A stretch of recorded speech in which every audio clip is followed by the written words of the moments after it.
வணக்கம். இன்றைய தலைப்பு ஒபிசிட்டி, உடல் பருமன்.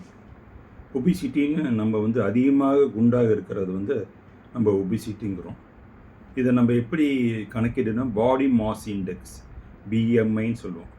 நார்மல் பர்சனுக்கு 25க்கு கீழாக இருந்தால் நம்ம பாடி மாஸ் இண்டெக்ஸு பருமன் இல்லைன்னு அர்த்தம். அதிகமாக இருக்கும்போது நம்ம பாடி மாஸ் இண்டெக்ஸ் அதிகமாகும்போது உடல் பருமன் வெயிட் அதிகமாகும்போது நம்ம குண்டுன்னு சொல்கிறோம். யாரை குண்டுன்னு சொன்னால் 40 பிஎம்இ 40க்கு மேலே இருக்கவங்கள சிவியர் ஒபிசிட்டி, அதாவது மிக மிக குண்டு அப்படிங்கிறோம்.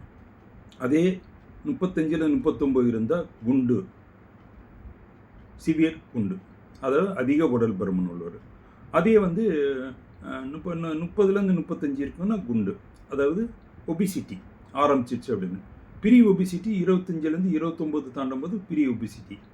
இப்படி இருக்கும்போது நம்ம மெயினாக நம்ம உடலில் எடை குறைபாடுகள் இருக்கும்போது முன்னமே சொன்ன மாதிரி உடற்பயிற்சி அவசியம், உணவு முக்கியம்.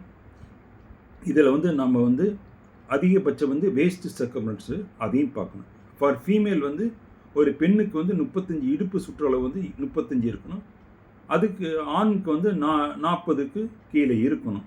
இதுதான் முக்கியம். முக்கியமாக பாடி ஃபேட் டிஸ்ட்ரிபியூஷனுங்கிறது உடலில் அப்டாமினல் ஒபிசிட்டி, விசரல் ஒபிசிட்டி. நம்மளுக்கு கெடுதல் விசரல் ஒபிசிட்டி. அப்டாமினல் ஒபிசிட்டியும் பெல்லி ஆப்பிள் ஷேப் பெல்லி இருக்கிறது தவறு. அதனால் உடல் பருமனை குறைக்க நீங்கள் உடற்பயிற்சி முக்கியமாக தேவைப்படுகிறது. உடல் ஆரோக்கியத்துடன் நலமுடன் வாழ உடற்பயிற்சி முக்கியம். ஒபிசிட்டி உடல் எடை குறைக்கும். நன்றி, வணக்கம்.